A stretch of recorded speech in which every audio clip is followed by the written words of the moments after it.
Bonsoir à tous. Des racines et des ailes cette semaine à Paris. Je me trouve au Trocadéro, sur la rive droite de la Seine. D'ailleurs, vous voyez derrière moi la Tour Eiffel, les méandres du fleuve et la capitale qui s'étend à perte de vue, filmée depuis la terrasse d'un lieu unique que je vais vous faire découvrir ce soir en avant-première, la Cité de l'Architecture et du Patrimoine.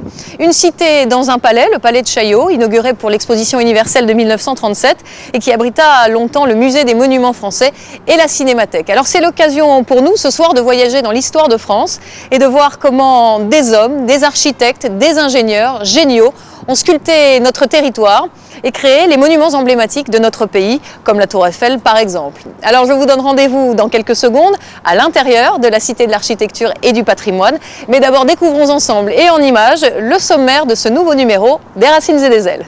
Des racines et des ailes à Paris, donc, cette semaine, avec cette sublime vue de la capitale depuis la terrasse de la Cité de l'Architecture et du Patrimoine. Je me trouve dans l'aile qui abrite le musée des monuments français que nous allons découvrir ce soir en avant-première puisque cette partie de la cité n'ouvrira qu'au mois de septembre prochain. Je suis précisément dans la galerie des Moulages qui recèle des trésors. Vous avez pu admirer derrière moi le somptueux portail royal de la cathédrale de Chartres qui est une œuvre majeure de cette galerie, puisque c'est elle qui fait la transition entre l'art roman et l'art gothique. Alors si on continue notre visite, on arrive devant un autre chef-d'œuvre de cette galerie, la façade occidentale de l'abbaye de Saint-Gilles-du-Gard, avec son triple portail d'inspiration antique, alors qu'on est précisément à cette époque de l'histoire, en plein milieu du XIIe siècle. Bref, des chefs-d'œuvre comme ceci, on va en voir de nombreux ce soir ici à la Cité de l'Architecture. Mais d'abord, je vous propose de partir pour le Mont-Saint-Michel, la cathédrale de Strasbourg et Versailles, trois monuments emblématiques du génie de l'homme. Voici Rêve de pierre, un reportage réalisé par Hélène Frandon et William Jaffet. Des racines et des ailes, toujours à la Cité de l'Architecture et du Patrimoine à Paris. Nous sommes toujours en compagnie de son président François de Mazières, mais cette fois nous avons changé de lieu.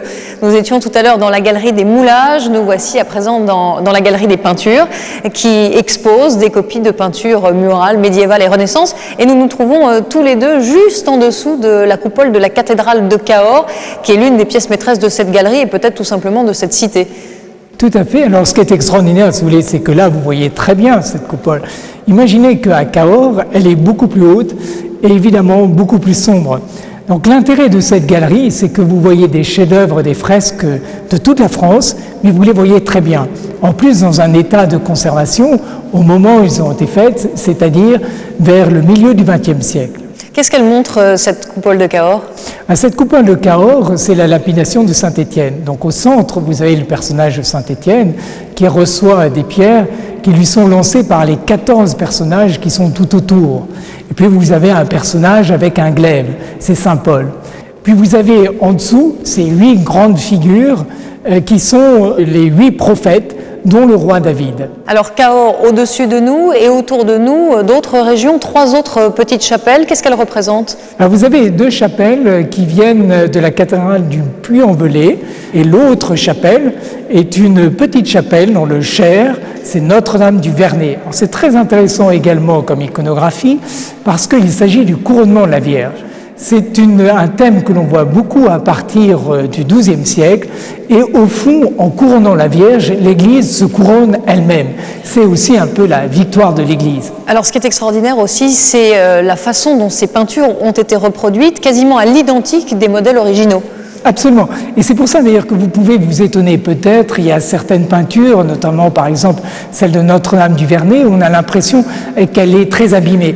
Parce qu'au moment où la reproduction a été faite, c'est-à-dire au début des années 50, eh bien cette peinture était en mauvais état et on a voulu donc faire exactement le rendu de ce que l'on voyait à ce moment. Alors on continue notre voyage à travers les époques et les styles. À la fin du 19e siècle, avec l'arrivée des nouveaux matériaux, les talents s'unissent pour donner un nouveau visage à l'architecture.